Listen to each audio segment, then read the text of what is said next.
বৈষম্য বিরোধী ছাত্র আন্দোলন এটা তো খুব ন্যায্য একটা আন্দোলন ছিল। এইভাবে গুলি করে মেরে ফেলা এটার কোনো জাস্টিফিকেশন হয় না। শাফিন আর আমি তো মানে আমাদের জন্মের পর থেকে একসাথে, ওর ফ্রেন্ডস আমার ফ্রেন্ড, আমার ফ্রেন্ডস ওর ফ্রেন্ড। এই মাইলসের 43 বছরের যাত্রায় একসাথে।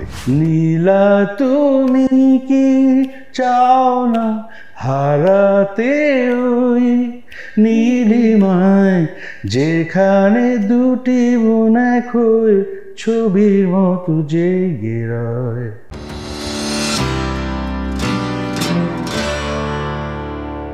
দর্শক সবাইকে ওয়েলকাম করছি Mohammedan sons luxury watches presents TBS স্পটলাইটে।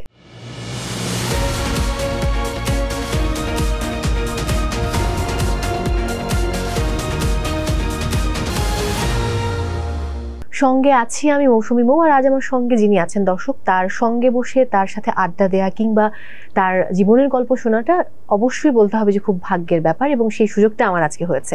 এই মানুষটির কথা যদি বলি দর্শক, তিনি এমন একটি পরিবারে জন্ম নিয়েছেন যে পরিবারে তার বাবা এবং মা বাংলাদেশের সঙ্গীত আকাশের অন্যতম উজ্জ্বল নক্ষত্র, এবং বাবার কথা যদি বিশেষ করে আমি বলি তাহলে ভারতীয় উপমহাদেশের খুবই প্রথিতযশা একজন সঙ্গীত শিল্পী, সুরকার এবং সঙ্গীত পরিচালক তিনি। আমি বলছি শ্রদ্ধেয় কমল দাশগুপ্তের কথা, এবং সেই সাথে মা অত্যন্ত গুণী নজরুল সঙ্গীত শিল্পী ফিরোজা বেগম, এবং যার কথা আমি বলছি দর্শক, সেই মানুষটির গল্প বলে শেষ করা যাবে না। একই সঙ্গে তিনি অনেক গুণে গুণান্বিত। আমি তার সঙ্গীতের বিষয়ে পরে আসছি। তিনি কিন্তু বাংলাদেশ জাতীয় দলের সাবেক একজন ক্রিকেটার, যিনি সেই 1986-তে ইংল্যান্ডে খেলতে গিয়েছিলেন, সেই গল্পেও আমরা যাব। এবং সেই সাথে মাইলস আমাদের ভীষণ ভালোবাসার, সেই 1979 থেকে শুরু, এবং মাইলসের ভোকালিস্ট, একই সাথে গিটারিস্ট তিনি। সেই সাথে দর্শক তার আরো অনেক পরিচয় রয়েছে, সেই প্রসঙ্গগুলো আমরা গল্পে গল্পে শুনবো। আমাদের সঙ্গে রয়েছেন আমাদের ভীষণ ভালোবাসার মানুষ, যিনি এই মুহূর্তে তার গল্পগুলো আমাদেরকে জানাতে চান। তিনি আর কেউ নন, তিনি হামিন আহমেদ। কেমন আছেন? ভালো, থ্যাংক ইউ ফর ইনভাইটিং। খুবই ভালো লাগছে যে আজকে আপনি আমাদেরকে সময় দিয়েছেন, এবং একটা অস্থিরতার মধ্য দিয়ে এসে আমরা খানিকটা আবার মানে স্থির হয়েছি, একদম নতুন ভাবে স্বপ্ন দেখছি। এখন যেহেতু প্রেক্ষাপটটা একটু আলাদা, হামিন ভাই, আমি আসলে আন্দোলনের প্রসঙ্গ দিয়ে শুরু করতে চাই, এরপর একটু একটু করে গানে যাব, এবং আন্দোলনের মধ্যেও অনেক কিছু ঘটে গেল আপনার পারিবারিক জীবনে, সেই প্রসঙ্গে আমরা যাব। এবং শাফিন ভাইয়ের সর্বশেষ ইন্টারভিউ আমি মানে এই শোতে আসলে আমরা নিয়েছিলাম, ওটা একটা বিষয় প্রসঙ্গেও যাব। আন্দোলনের প্রসঙ্গ দিয়ে শুরু করি। আপনি কিন্তু শুরু থেকে একাত্মতা প্রকাশ করেছেন ছাত্রদের সঙ্গে, এবং বলেছিলেন যে আর একটাও গুলি যেন না চলে। আপনার দৃষ্টিতে বৈষম্য বিরোধী ছাত্র আন্দোলন কি বলবেন? বৈষম্য বিরোধী ছাত্র আন্দোলন যেটা কোটা আন্দোলন ছিল, এটা তো খুব ন্যায্য একটা আন্দোলন ছিল, এবং এই আন্দোলনটাকে থামাতে গিয়ে যা কিছু হয়েছে এটা খুব নিন্দনীয়। কারণ যেটা ন্যায্য ছিল সেটাকে সেইভাবে অ্যাটেন্ড না করে, যে ভায়োলেন্ট একটা অ্যাটিটিউডে তাদের সাথে প্রথম চোটেই যে জিনিসটা হয়েছে, এটাই অ্যাকচুয়ালি সব কিছুকে ওলটপালট করে দিয়েছে, এবং এটা had sparked a different reaction. একদমই তাই। এবং এর পরবর্তীতেও সেটা কমেনি, এটা বেড়েছে, যার জন্য আমাকে যখন দাঁড়াতে পারলাম, এই প্রসঙ্গটা আমি পরে আসতেছি, কিন্তু গিয়ে যখন দাঁড়ালাম তখন আমার একটা কথাই মনে হয়েছে যে মানে এইভাবে গুলি করে মেরে ফেলা এটার কোনো জাস্টিফিকেশন হয় না, এবং এই কথাটাই বলতে চেয়েছিলাম। এবং এই সহিংসতা বন্ধ, এবং এটা একটা ডায়ালগের মাধ্যমে একটা সমাধান, এভাবে জিনিসটাকে বলেছিলাম। সো আন্দোলনের ব্যাপারটা হয়েছে কি আমার জন্য পার্টিকুলারলি যেটা হয়েছে সেটা হয়েছে যে আন্দোলনটা যখন একটা ভিন্ন দিকে মোড় নিচ্ছে, যখন খুব তখনই শাফিনের ব্যাপারটা একই সময় প্যারালাল হয়েছে। তো ও 20 তারিখ থেকে ওর শাফিনের ফিজিক্যাল সমস্যা এবং মেডিকেল এইসব আরম্ভ হয়েছে। 18-19 তারিখ থেকে রিয়েলি আরম্ভ হয়েছে। তো তখন আমার মাথা অ্যাকচুয়ালি আমি কিছুই জানতাম না, মানে আমার মাথায় ছিলই না। আমি তখন খালি রাত্রে ওদের সকাল হতো আর ওই ফোনের ক্যামেরায় কি হচ্ছে কি না হচ্ছে, কি করতে হবে, তাহলে কি করা হয়েছে, এইসব নিয়ে। আর দূরত্ব হলে যেটা হয়, কারণ আমি তো কিছু করতেও পারছি না, সম্ভব না সেটা। তো এইরকম একটা সময়ের মধ্যে সবকিছু হয়েছে। এবং অ্যাজ ইউ নো যে ও তো 25 তারিখ বাংলাদেশ ডেটে 25 তারিখ চলে গেল, 25 তারিখ থেকে তারপর ওকে আনা, এই পর্যন্ত আনা, তারপরে দাফন করা এটসেট্রা, সব কিছু মিলালে একটা শকিং একটা যে মাইন্ডসেট থাকে, শকড, সেটা একটা ব্যাপার ছিল। তারপর শাফিনার আমি তো মানে আমাদের জন্মের পর থেকে একসাথে, মানে একসাথে মানে কিরকম, সহোদর সহযোদ্ধা, মানে সবকিছু, মানে আমি বলতে চাচ্ছি একটা ফ্রেন্ড, স্কুল ফ্রেন্ডস কমন, ওর ফ্রেন্ডস আমার ফ্রেন্ডস, আমার ফ্রেন্ডস ওর ফ্রেন্ড, কলেজ কমন, ওর ফ্রেন্ডস আমার ফ্রেন্ড, ঘোরাফেরা কমন, মিউজিক যখন শুরু করলাম একসাথে সেটাও কমন, মাইলস যখন জয়েন করলাম আমি একটু আগে করলাম, ও একটু পরে করলো, কিন্তু ওরাও একই জায়গায়। সো ছোটবেলার থেকে আমাদের এই মাইলসের 43 বছরের যাত্রায় একসাথে, শেষের দিকে একটা ডিফারেন্সেসের জন্য সে সোলো ক্যারিয়ারটাকে প্রাধান্য দিয়েছিল। বাট আমি ওই প্রসঙ্গে যাব না, আমি বলতে চাইবো যেটা, সেটা হচ্ছে দীর্ঘ পথ চলা একসাথে। তো এরকম একটা জায়গার থেকে ভাই তো হঠাৎ করে এরকম একটা জিনিস হওয়া, যদিও জানতাম যে ওর শারীরিক কিছু শর্টকামিং ছিল, এটা খুবই শকিং ছিল। He left too early. ও আমার 3 ভাইয়ের সবচেয়ে ছোট সে। তো ওরম একটা সময় আবার এখানে আন্দোলন একটা মানে বাড়তে বাড়তে এটা ওই এখন সরকার পতনের পর্যায়ে চলে গেছে। আমার সব মাথায় ছিল না। পরে মাকসুদ খুব ভয় নিয়ে আমাকে ফোন করেছে যে এইরকম দেশের পরিস্থিতি, এরকম দেশের পরিস্থিতি না, ও ফোন করছে হচ্ছে যে, কারণ বাম্বার প্রেসিডেন্ট আমি, তো এখন ও আমার থেকে একটা অ্যাপ্রুভাল চাচ্ছে। তো এর মধ্যে তো কোনো সুযোগই পাইনি, বিকজ সে দেখছে আমি কি করছিলাম। তারপর ও যখন সুযোগ পেলো, রাত্রিবেলা ফোন করছিলাম, আমার মনে হয় 11:30 ওটা পরের দিন, বলে যে খুব করে যে আমাদের অ্যাকচুয়ালি ওই ধানমন্ডিতে রবীন্দ্র সরোবরে যাইতে হবে, গিয়ে আমরা একাত্মতা জানাইতে চাই, তুই কি যেতে পারবি নাকি? তো তখন শুধুমাত্র এই সিচুয়েশনটাকে চিন্তা করে আমার তখন জাস্ট শাফিনকে দাফন করছি। তারপরে আমি বলছি যে, ও বলল খালি যে তুই গেলে ভালো হয়, অ্যাজ এ প্রেসিডেন্ট বাম্বার পক্ষ থেকে যাওয়াটাও জরুরি, উচিত। হ্যাঁ, তখন আমি আমার সবকিছু বাদ দিয়ে এগ্রি করে ওদের সাথে গেলাম। গিয়ে তারপরে যেটা বলার সেটা করলাম। তো তারপরে ওই ঘটনার পর থেকে তো অনেক কিছু হয়ে গেল। তো সেই সময়টুকু একটা আমার জন্য এগেইন পিকুলিয়ার, বিকজ আমার শাফিনের ব্যাপারটা আমি মেনেই নিতে পারছি না। এর মধ্যে আবার এই হচ্ছে সরকার পতন, আন্দোলন হলো, তারপরে দেশের কি হবে না হবে, আবার বন্যা, মানে একটার পর একটা কিন্তু লেগেই আছে, না হতেই বন্যা। সো আমার জন্য খুবই ডিফিকাল্ট ছিল, খুব ডিফিকাল্ট পিরিয়ড ছিল। খুব স্বাভাবিক ব্যাপার। আমি যদি বর্তমান সময়ে আসি, শাফিন ভাই প্রসঙ্গে আমি আলাদা করে আবারও যাব, একটু ক্রিকেটের প্রসঙ্গে থাকতে চাই। যেমন ইন্ট্রোতে আমি ভুলেই গেছিলাম, বাম্বার প্রেসিডেন্টের প্রসঙ্গটাই বলা হয়নি, সেই প্রসঙ্গেও যাব আলাদা করে। ক্রিকেট এবং ক্রিকেটার, আমাদের দেশের দুজন ক্রিকেটার যারা আসলে আমাদের আগের যে রাজনৈতিক দলটা ছিল, সাবেক সরকার, সেই দলে ছিলেন। আমি মাশরাফি বিন মুর্তজার কথা বলছি এবং সাকিব আল হাসানের কথা বলছি। এবং খুবই সম্প্রতি আপনি জানেন যে পাকিস্তানের বিপক্ষে টেস্টে প্রথমবারের মতো জয়লাভ করেছে বাংলাদেশ, এবং সেখানে বিশ্ব রেকর্ড করেছে সাকিব আল হাসান। সো আপনার দৃষ্টিতে এই দুজন মানুষকে নিয়ে, মানে ক্রিকেটার এই দুজনকে নিয়ে আপনি কি বলবেন? মানে ব্যক্তি মানুষের প্রসঙ্গে আমি আসলে যেতেই চাই না, ব্যক্তি সাকিব বা ব্যক্তি মাশরাফি দুজন আলাদা, কিন্তু আমরা তো চিনি তাদেরকে অ্যাজ এ ক্রিকেটার হিসেবে। সেই জায়গায় আপনি নিজে যেহেতু একজন ক্রিকেটার, আপনার দৃষ্টিতে তারা আসলে কেমন বা কি বলা উচিত? সাকিবের নামে হত্যা মামলা, এই প্রসঙ্গে কি বলবেন? বা মাশরাফির বাড়ি পুড়িয়ে দেয়া, সেই প্রসঙ্গে কি বলবেন? প্রথমত আমাদের বুঝতে হবে একটা জিনিস হচ্ছে, যেটা আপনি বললেন যে তারা তাদের সক্রিয়তাটা তাদের আসল ভূমিকাটাতে, ক্রিকেটের, ক্রিকেট, সেখান থেকে বাংলাদেশের যে নামটা তারা যেখানে নিয়ে গেছে, এটা খারাপ লাগতে পারে শুনতে, কিন্তু বাংলাদেশের ব্যাপারে কথা এখন তো অনেক বেটার, বাট বাংলাদেশের ব্যাপারে কথা বলতে গেলে কিন্তু এই পার্সনসগুলোর নামই উঠে আসে। ও Shakib is your player, of Bangladesh, yes, মানে এই হচ্ছে ফ্যাক্টর। তো Mashrafe was an amazing captain, the best captain Bangladesh ever had.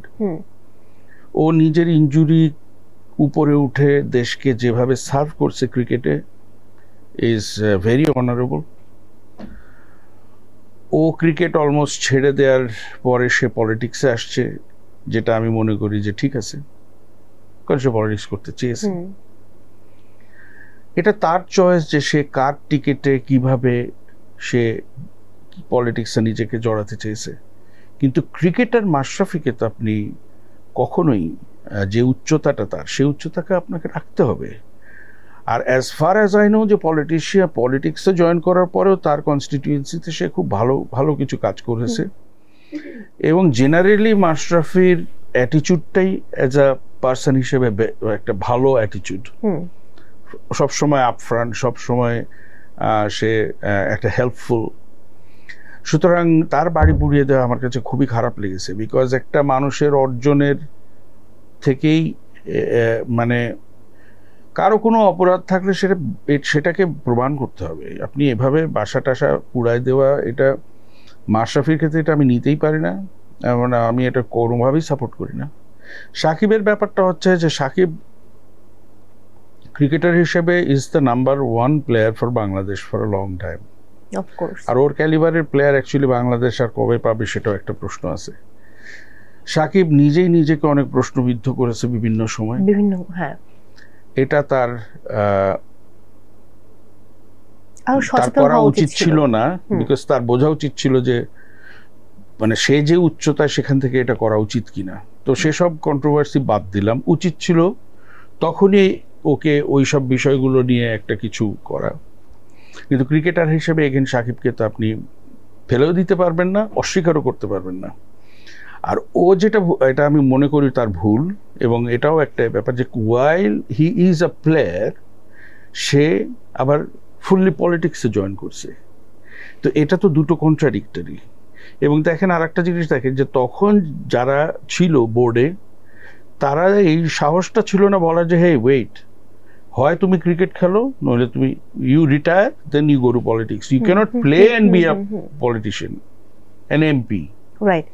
আমি জানি না যে পৃথিবীতে কোন জায়গায় কোন টিমে এমপি ক্রিকেটার ছিল। আমার দরকারই ছিল না আসলে, এটা বোধহয় এটা দরকারই ছিল না। But as you know Shakib তো আবার খুব অ্যাম্বিশাস। তো সাকিবের ব্যাপারটা বলবো সেটা হচ্ছে যে হ্যাঁ, তার ভুলভ্রান্তি যেটা হয়েছে, তাহলে সেই ভুল ভ্রান্তি ধরে কি হবে না হবে সেটা বোর্ডের উপরে ছেড়ে দিতে হবে। আর সে ক্রিকেটার হিসেবে যে অপরিহার্য বাংলাদেশের জন্য, এটা সে বারংবার প্রমাণ করে দেবে, because he is the best player. এটা কেউ সরাতে পারবে না। এবং এটা খুব ভুল কথা যে উনি এখন ওয়ার্ল্ড রেকর্ড করেছেন বলে ওনার কি কোনো দোষ ছিল না। ওনার দোষ যেখানে ছিল প্লিজ ওটা খুঁজে বার করেন, প্রমাণ করেন, করে যা করেন। বাট রাইট নাও সে যদি is the only left armer highest wicket taker, then এটা বাংলাদেশের জন্য গর্বের ব্যাপার। অবশ্যই। এবং আমার একটা অদ্ভুত ব্যাপার যে টেস্টের খেলার জন্য যেদিন আসলে দলটা যায়, আমরা আরেকটা পত্রিকা অফিসে বসে আড্ডা দিচ্ছিলাম, তো কথা হচ্ছিল কেন যেন আমরা দু একজন বলছিলাম যে সাকিব খুব ভালো খেলবে, এবার কিছু একটা করবে, এবং সেটাই ঘটালো। মানে যখন খুব বেশি ভয়ানক পরিস্থিতির মধ্য দিয়ে যায় তখন কেন যেন জ্বলে ওঠে। সে একটা আলাদা প্রসঙ্গ। বর্তমানে বিসিবির যেই নতুন যারা দায়িত্ব পেয়েছেন, ফারুক আহমেদের কথা আমরা বলবো, এবং একই সাথে নাজমুল আবেদিন ফাহিম এবং আরো যারা রয়েছেন, এদের প্রসঙ্গে আমি যেতে চাই। আমরা অনেকেই আশাবাদী, আমি ব্যক্তিগতভাবে যদি বলি আমি নিজেও খুব আশাবাদী। আপনি কি বলতে চাইবেন ফারুক আহমেদ এবং সেই সাথে নাজমুল আবেদিন? ফারুক তো খুবই ভালো, আমার খুব কাছের। Is an excellent choice.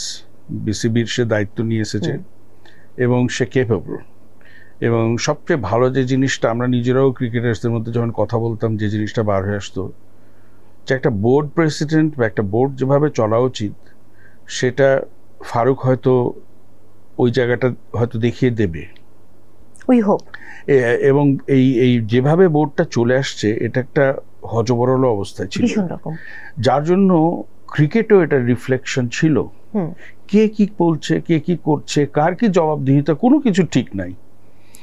আমি ফারুক দায়িত্ব নেওয়ার পর থেকে যে কয়টা ইন্টারভিউ, যা কথা শুনলাম, হি ইজ অন ডট।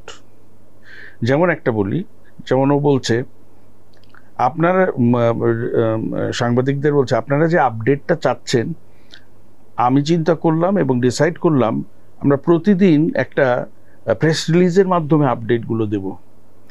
আর একটা জিনিস দেখলাম যে সে হঠাৎ করে কোনো কথা বলছে না, ও বলছে যে আমি যখন প্রেসে ডাকবো তখন আমি বলবো। মানে ওই বার হয়ে যেতে যেতে উত্তর, বারান্দার সামনে দাঁড়িয়ে উত্তর, এরকম মানে একটা ছোট কথা বললাম। এই ছোট কথার মধ্যেই হচ্ছে যে একটা সে নিয়মটা যেভাবে হওয়া উচিত এটা নিয়ে যে সে চিন্তা করে ফেলছে এটা বোঝাই যাচ্ছে।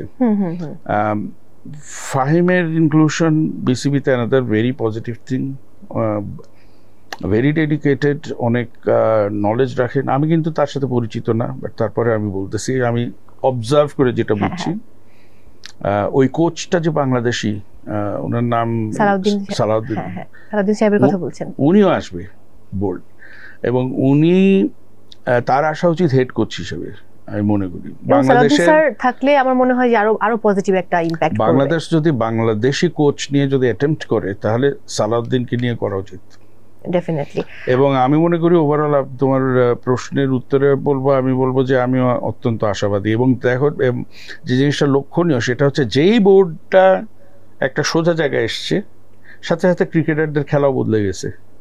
এক্স্যাক্টলি, এই কথাটা কিন্তু কাউকে বুঝাতে পারি না আগে। আমি সবসময় বলে আসতেছিলাম এর আগেও যে ক্রিকেটটা কিন্তু অনেকটা ব্রেইনের খেলা, ফিজিক্যালিটি লাগে, কিন্তু অ্যাকচুয়ালি মাইন্ডটা যদি এনগেজড হয়ে যায় না, মাইন্ডটাকে যদি মানে সারাক্ষণ বলা হয় তুমি এটা করো, ওটা করেছো কেন, এটা করেছো কেন, বা একটা if you are a player and I am a player, দেখতেছো যে আমি বেশি সুবিধা পাচ্ছি আর একজন পাচ্ছে না, বা আমি যা খুশি তাই করছি, মেন্টালি তখন অনেক ডাউন হয়ে যায়।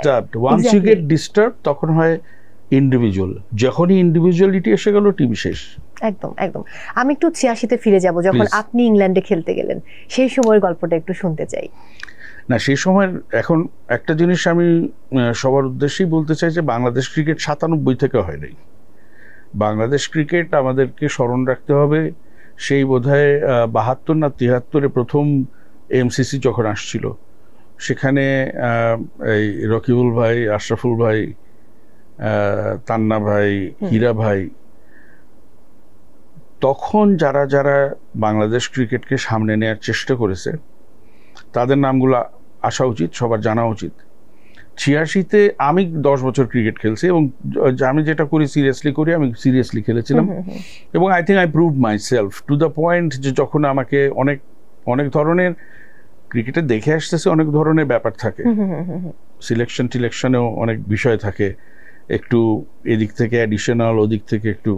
তো যাই হোক, আমাকে যখন নিয়েছে তখন ওটা ছিল আইসিসি ট্রফি ইংল্যান্ডে। So I try to do my best. তো ওটা করতে গিয়ে যেটা হয়েছে সেটা আমার হাইয়েস্ট টোটাল ছিল, হাইয়েস্ট ইন্ডিভিজুয়াল ছিল, হাইয়েস্ট অ্যাভারেজ ছিল। ইভেন বোলিং এ যদি ছিল আমি ৫টা উইকেট নিয়েছিলাম। দুর্দান্ত দুর্দান্ত। তো এবং আই লেফট ক্রিকেট আমি যখন একদম টপে ছিলাম, আমি ওপেনিং ব্যাটসম্যান ছিলাম। ৮৭-তে আমি ছেড়ে দিয়েছিলাম কাজের, যখন বিকজ মাঠে থাকা সম্ভব ছিল না। আর তখন ক্রিকেটে তো এখনকার মতো তো আর ক্রিকেট না, এখন তো ইটস লাইফ চেঞ্জিং, তখন তো না। এটা বলতেই হবে। তবে এনভায়রনমেন্টটা আমাদের ডিফারেন্ট ছিল। আমাদের ক্রিকেট ছিল পিওরলি নিজের ইচ্ছায়, সাংঘাতিক প্যাশনেটলি আমরা ক্রিকেট খেলেছি। ইউসুফ রহমান বাবুর কথাই বলি বা যার কথাই বলি, আশরাফুল ভাই, আমরা সবাই আমরা নিজেদের থেকে দিয়েছি। আমাদের এত এক্সপেন্সিভ কোচ ছিল না, কোনো ফ্যাসিলিটি ছিল না। ট্রেনিং নিজেরা, লোকাল কোচ ওসমান ভাই, তারপরে আলতাফ ভাই, ওনারা যেভাবে বলতেন সেভাবেই করেছি। বাট খেলার সময় আমাদের মনে হয় আমাদের একটা অ্যাডভান্টেজ ছিল, সেটা হচ্ছে যে not to put down anybody, but আমাদের পুরো টিমটাতে হয়তো মাইন্ডগুলো সব এডুকেটেড মাইন্ড ছিল।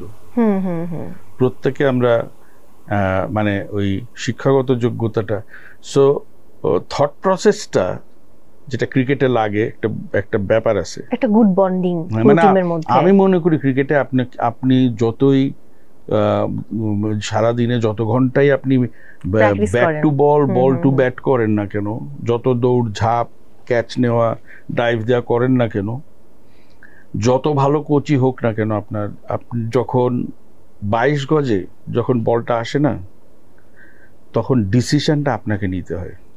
একদমই তাই। এই ডিসিশন মেকিংটাই বাংলাদেশের মেজর প্রবলেম। ট্যালেন্ট আছে, এবিলিটি আছে, কিন্তু এই 22 গজে বলটা ছেড়ে দেব না বলটাকে ড্রাইভ করব, এটাই কিন্তু ডিসিশনটা। আর এটা সেকেন্ড, এটা স্প্লিট অফ এ সেকেন্ড, আপনি ডিসাইড করতেছেন you leave, let the ball go. তো এই যে ডিসিশনগুলো, এই ডিসিশনগুলোই একটা ম্যাচিওরড। আপনার মানে সবচেয়ে পছন্দের ক্রিকেটার কে সারা পৃথিবীতে? সারা পৃথিবীতে আমার একটাই পছন্দের, কে সে? Sir Vivian Richards, okay. West Indies. Okay, আর যদি বাংলাদেশের কথা বলি, যদিও আপনি একদম শুরুর দিকে, তার আগে খুব অল্প কজন আছেন যারা একদমই খুবই বোদ্ধা ক্রিকেটার আমাদের দেশের, একদম শুরুর দিককার কথা বলছি, তাহলে কাদের নাম আসবে? বাংলাদেশি ক্রিকেটার হলে, বা ইয়াং জেনারেশনের মধ্যেও হতে পারে, যে আলাদা করে আপনার তাকে ভালো লাগে। না, সাকিব তো definitely is undoubted the best, record wise best, but I think বাংলাদেশের আমার কাছে বেস্ট লাগে দুইজন রিয়েলি, এটা খুব debatable, either Mushfiqur Rahim or Mahmudullah Riyad. হ্যাঁ, আচ্ছা, Mahmudullah is a sad case, কারণ আমি মনে করি মাহমুদুল্লাহ, এটা কিন্তু অনেকেই মনে করে, ইভেন সৌরভ গাঙ্গুলিও একই কথা, হঠাৎ যখন বলছে তখন দেখে আমার কথা বলতেছে। মাহমুদুল্লাহর যে অ্যাবিলিটি ছিল, ও বাংলাদেশের তো আরো টপ অর্ডারে খেলা উচিত ছিল, and it have been absolutely great. একেবারে সেইং দ্যাট মুশফিক, যদি আমাকে ফার্স্ট নেম বলতে হয়, it has to be Mushfiqur Rahim. আমি এবার সঙ্গীতের প্রসঙ্গে আসবো। আমরা ক্রিকেট নিয়ে অনেকটা সময় আলাপ করেছি এবং অনুষ্ঠানের অনেকটা শেষের দিকে।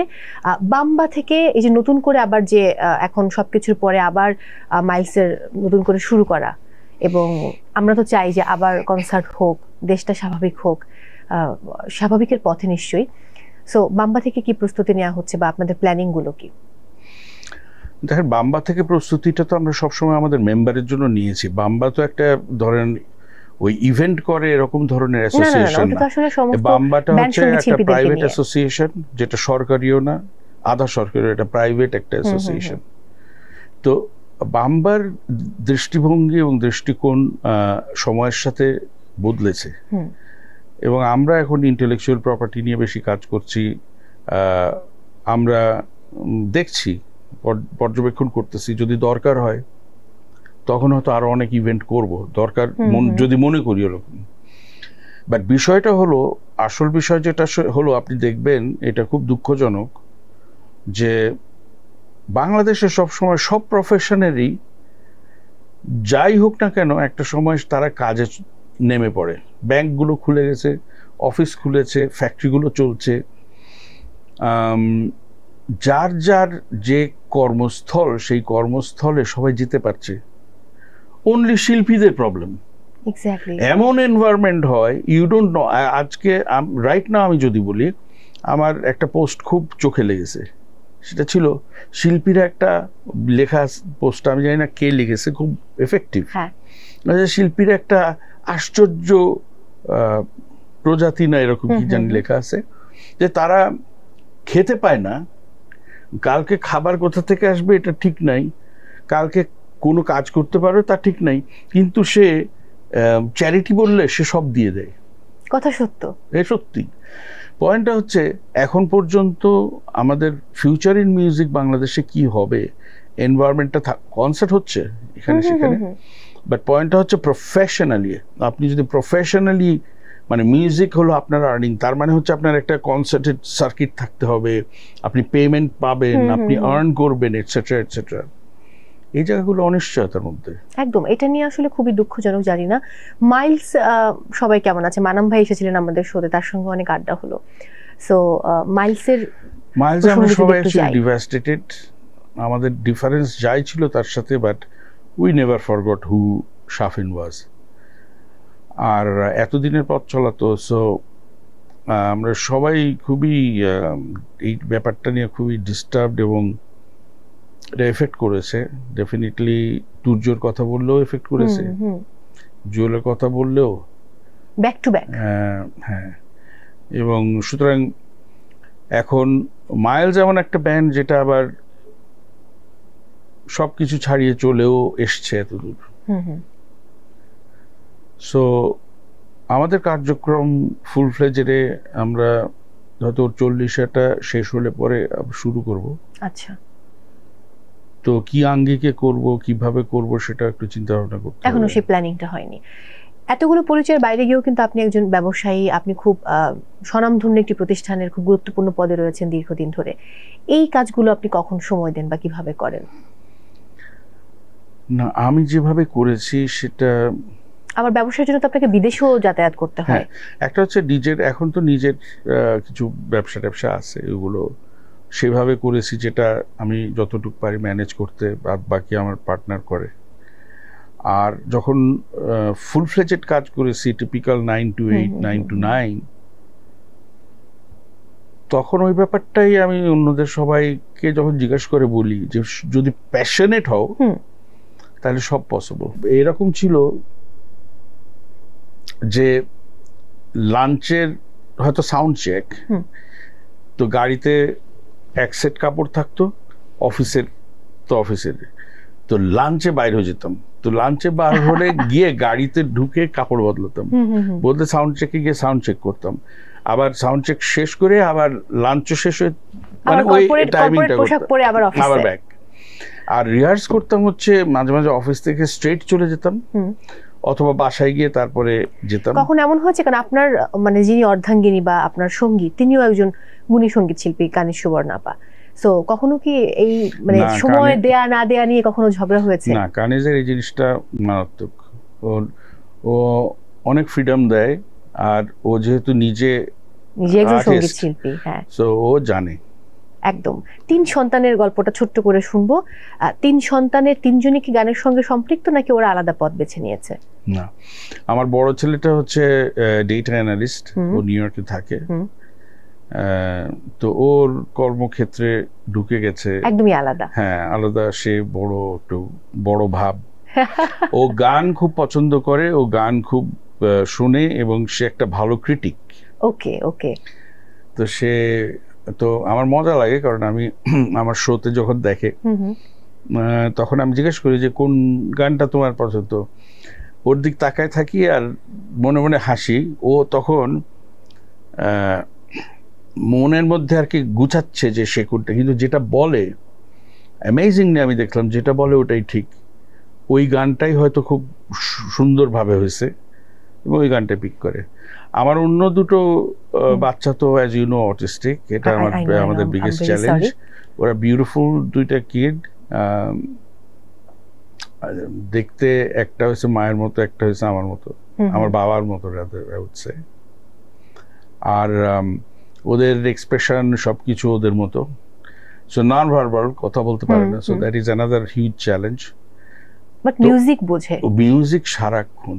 ও ছোটটা হলো আমার বিগেস্ট ফ্যান, মানে ওকে গিটার, আমি যখন প্র্যাকটিস করি না, গিটার নিয়ে বসলে ও এই সামনে বসে এরকম গিয়ে একটা গান, দুইটা গান, তিনটা, ওর কোনো থামা নেই।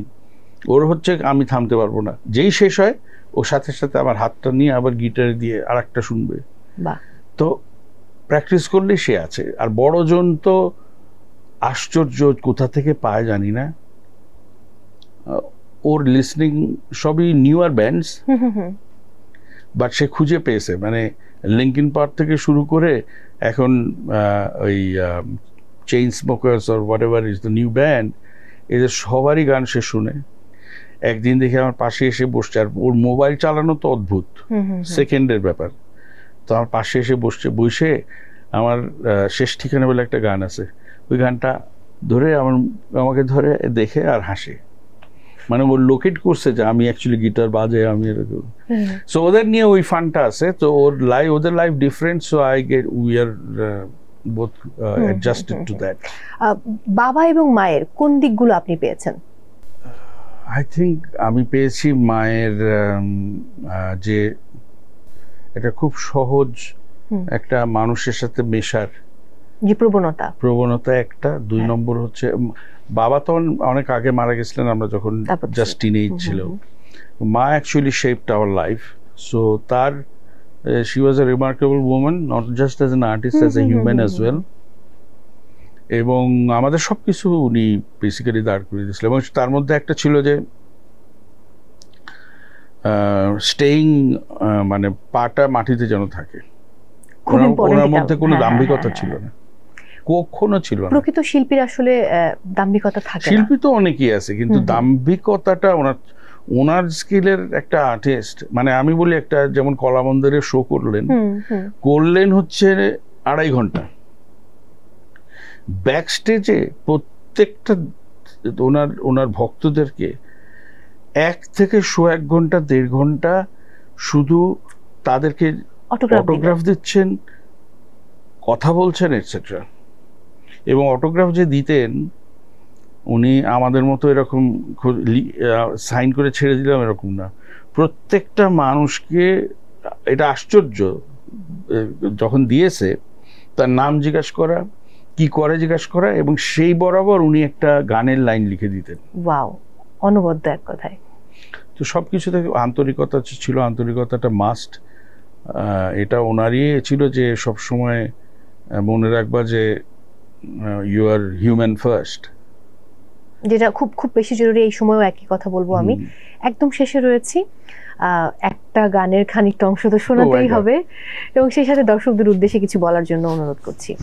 দর্শকের উদ্দেশ্যে কথা বলতে গেলে একটাই বলতে হবে, সেটা হচ্ছে যে ভালো গান শুনবেন,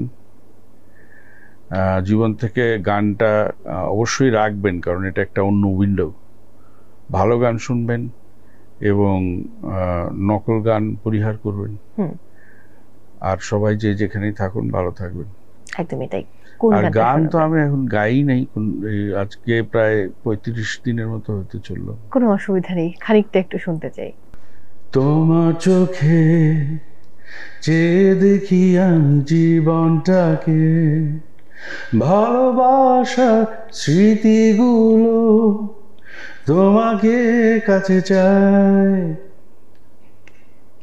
কিছু কথা কিছু আশা নিয়ে জীবনটাতে, অনাবিল সব সুখের ছোঁয়ায় তোমাকে কাছে চাই।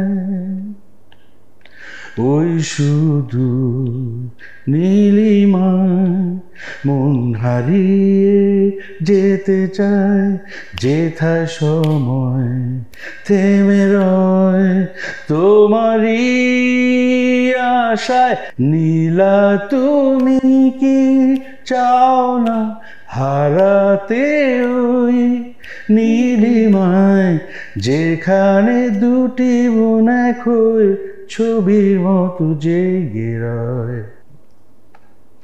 নীলা তুমি কি জানো না আমার হৃদয়ে ঠিকানা, যেখানে তোমার আমার প্রেম মিলে মিশে এক হয়। অসংখ্য ধন্যবাদ, আমি শেষ করছি। অনেক ভালো থাকুন, অশেষ কৃতজ্ঞতা আজকে সময় দেওয়ার জন্য।